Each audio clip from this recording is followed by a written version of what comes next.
கால பைரவரே போற்றி போற்றி. ஸ்ரீ கால பைரவர் வழங்கும் ஆத்ம காயத்ரி நோன்பு அருள் உரைகள் 36ஆம் தின அருளுரை. ஆகமம் எனப்படும் இயற்கை சார்ந்த நியதிகளே வேதங்கள் எனும் சூத்திரங்களாகும். ஆகமம் என்பது அனைத்து வகை இயக்கங்களையும் உள்ளடக்கியது. அதனுள் புதையுண்ட காலம் எனும் இயக்கம் சார்ந்த சூத்திரங்களையே கால பைரவராகிய யாம் இத்தருணத்தில் வெளிப்படுத்தவே முனைகின்றோம். காலத்தின் இயக்கமே அணுக்களின் இயக்கமாகும். தெய்வங்களின் இயக்கங்கள், இப்பிரபஞ்சத்தின் மாறுபட்ட இயக்கங்கள் ஆகியவை அனைத்துமே அணுக்களை சார்ந்த இயக்கமாகும். எந்த வகை அணுக்களின் எந்த ஒரு உள்நிலை இயக்கத்தோடு ஒருங்கிணைய இயல்கின்றதோ அத்தகைய இயக்கமே சூத்திரங்களை உருவாக்கிடும் என்றறிக. யாம் அதனை கால சூத்திரம் என்றே உரைத்திடுவோம். ஆதிசக்தியோ இதனை இயங்கு சூத்திரம் என்றே உரைத்திடுவார். ஆதி சிவனோ இயங்கா சூத்திரம் என்பார். சத்தியம் யாதெனில் இவை யாவுமே அணுக்களின் சூத்திரங்களாகும். காலம் என்பது அணுக்களின் மாறுபட்ட இயக்கங்களை சார்ந்தது. கலியுக எல்லையில் எந்த வகை அணுக்கள் எவ்விதம் இயங்கும் என்பதனை உணர்ந்து காலச்சூழல் எனும் நிலையினை அறிந்து உருவாகும் மாற்றங்களை சீரமைப்பதே இறைவனின் செயலாகும். ஆத்ம காயத்ரி மந்திரம் என்பது ஆகம வேதங்கள் எனும் இயற்கையின் இயங்கு சாஸ்திர நிலைகளின் மூலம் உருவான ஓர் அற்புத நிலை மாற்றமாகும். இப்பிரபஞ்சத்தின் அனைத்து நிலை இயக்கங்களுமே மாற்றங்களுக்கு உட்பட்டவை. ஒரு தருணத்தில் ஒரு வகை அணுக்களின் அதிர்வு அலைகள் இப்பிரபஞ்சத்தில் ஓங்கி இருக்கும். மற்றொரு தருணத்தில் மற்ற ஒரு வகை அணுவின் அதிர்வு அலைகள் ஓங்கியிருக்கும் எனில் மற்ற அணுக்கள் இயங்காது எனும் பொருள் அல்ல. ஒன்றின் வீரியம் அதிகரித்தால் மற்றொன்றின் வீரியம் குன்றும் என்பதனை உணர வேண்டும். ஆத்ம காயத்ரி மந்திரம் என்பது இத்தருணத்தில் இப்புவியினில் உருவாக்குகின்ற அதிர்வு அலைகளே இப்பிரபஞ்ச இயக்கத்தினில் இத்தருணத்தில் உருவாகி நிலைத்துள்ள அதிர்வு அலைகள் ஆகும். இப்பிரபஞ்சத்தில் உள்ள ஒரு வகை அணுக்களின் வீரிய இயக்கம் இத்தருணத்தில் பெரும் அதிர்வு அலைகளை உருவாக்கி உள்ளது. அதே அதிர்வு அலைகளை உருவாக்கும் வல்லமை பெற்ற மந்திர ஓசையினையே அகத்திய ரிஷிகள் வெளிப்படுத்தி உள்ளார். எனில் காலசூத்திரம் என்பதும் வீரியமான அதிர்வு அலைகளை ஒத்தே வெளிப்படும். காலத்தின் 6வது சூத்திரம் என்பது எவ்வகை அணுக்களின் இயக்கத்தினை உணர்த்திடும் என்றறிக. காலத்தின் 6ஆம் சூத்திரம். 6வது சூத்திரம் என்பது ஒவ்வொரு இயக்கங்களையும் எவ்விதம் சீரமைப்பது என்பது குறித்தே உணர்த்திடும். காலம் என்பது எவ்விதம் மாறுபடும் எனில் அணுக்களின் வீரியமான இயக்கத்தின் மூலமே என்றுணர்க. இப்புவியினில் ஒரு பகுதியில் ஒருவிதமான இயக்கம் நிகழ்கையில் மற்றோர் பகுதியில் மற்றோர் விதமான இயக்கம் என்பது நிகழ்ந்து கொண்டே இருக்கும். அவ்விதமே புற அணுக்களின் இயக்கம் என்பது நிகழ்கையில் ஞான அணுக்களின் இயக்கமும் நிகழ்ந்து கொண்டே இருக்கும்.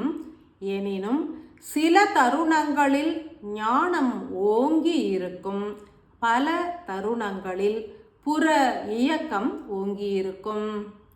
காலத்தின் 6வது சூத்திரம் என்பது எவ்விதம் அனைத்து நிலை இயக்கங்களிலும் பிரவேசிப்பது மற்றும் அதன் இயங்கு தன்மையை உணர்வது மற்றும் அதனை சீரமைப்பது என்பதனை குறித்தே எடுத்துரைக்கும்.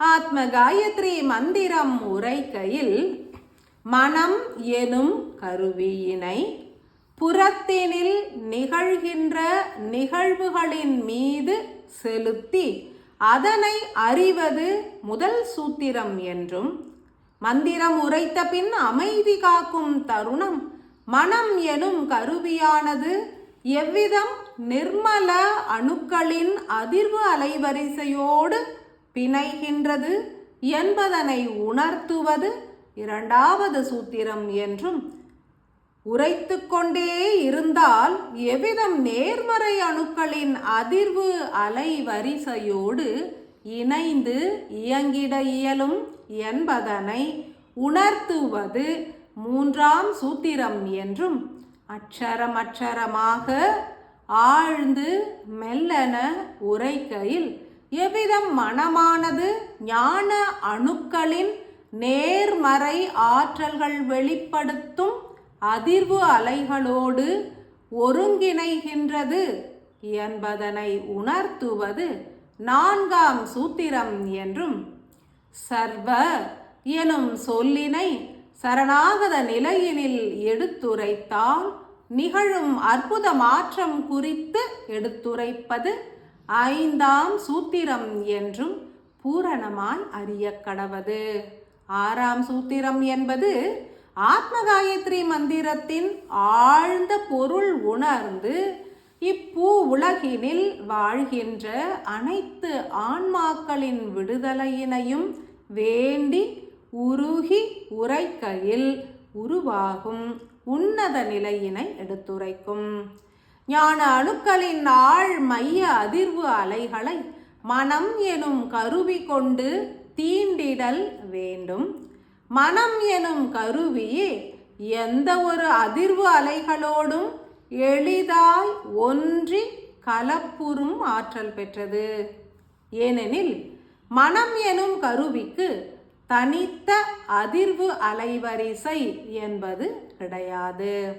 எதனை எண்ணுகின்றோமோ அதன் அலைவரிசையினை பற்றி நின்று இயங்குவதே மனம் ஆகும். எனில் ஞான அணுக்களின் ஆழ் மையத்தில் உள்ள ஓர் அபூர்வ வகை இயங்கு சக்தி நிறைந்த எலக்ட்ரான்ஸ் அணுக்கள் யாவும் பேரறிவினை வெளிப்படுத்தும் ஆற்றல் மிக்கது. மனதினை ஞான அணுக்களின் ஆழ்மையத்திற்கு செலுத்தினால் புரோட்டான்ஸ் மற்றும் நியூட்ரான்ஸ் எனப்படும் அணுக்களை கடந்து சிப்பிக்குள் ஓர் முத்து போன்ற அபூர்வ ஆற்றல் மிக்க பேரறிவினை உள்ளடக்கிய எலக்ட்ரான்ஸ் அணுக்கள் நிலைத்திருப்பதனை உணரலாம். அவை யாவும் சுயநலம் அற்றவை, தன்னிலை மறந்தவை, தனது சுய இயக்கத்திற்கு ஆற்றல்களை வழங்கிடாது. ஏனெனில் அதனின்று வெளிப்படும் அதிர்வு அலைகள் மிகவும் வீரியமானது, பல அணுக்களின் அதிர்வுகளை ஒரு சேர கொண்டது. எனில் ஆத்ம காயத்ரி மந்திரத்தினை உரைத்து தியானிக்கையில் எதனை குறித்தும் சிந்திக்காது இவ்வுலகில் அனைத்து ஆன்மாக்களும் விடுதலை பெற வேண்டும் என்றே உருகி பிரார்த்தனை புரிந்தால் ஒரு தருணத்தில் உள் மைய அதிர்வு அலைகளோடு மனமானது ஒன்றும். எனது ஆன்ம விடுதலை கிட்ட வேண்டும் எனும் சிந்தனையினை கடந்து இப்பிரதேசம் முழுவதும் உள்ள ஆன்மாக்கள் விடுதலை பெற்று விண்ணேற வேண்டும் என்ற பிரார்த்தனை ஓங்கிடும். ஓர் தவிப்பு நிலையும் உருவாகும். உருக்கம் என்பது தீவிரமாய் நிகழும். அத்தருணத்தில் உருவாகும் அதிர்வு அலைகள் காந்த இழைகளின் அதிர்வினை ஊக்குவிக்கும். அதன் மூலமே அனைத்து வித கால அங்கங்களும் சீரமைக்கப்படும். உடல் மற்றும் உயிர் சார்ந்த இயக்கங்கள் சீரடையும்.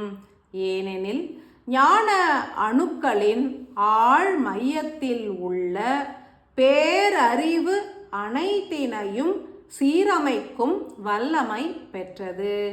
உணர்வுகளினால் பொதுநலத்தினை நாடினால் காலத்தின் 6வது சூத்திரத்தினை அனைவரும் எளிதாய் உணரலாம். பூரண ஆசிகள். அன்பாலயம் அன்பாலயம் அன்பாலயம்